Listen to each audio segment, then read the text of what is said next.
So how do we actually reset our GameSir G7SE controller? Well, the easiest way to reset it is to firstly grab the cable that you should have gotten when you purchased the controller and just insert the cable inside here, as you can see.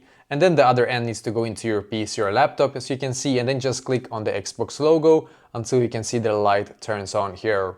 And now what I'm going to do, I need to get an app called GameSir Nexus. If you don't have the app, you can just go into Google and get it real quick. It's super simple. Just get the app called GameSir GameSir Nexus, the app is called here, as you can see. And now it should instantly recognize your controller, as you can see. So it also says G7SE here, so perfect.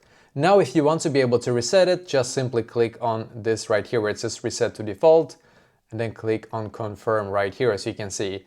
And now you will be able to reset it. And if you have different profiles, you can do so for each profile here if you want to, obviously. But yeah, quite often you will just have this profile number 1.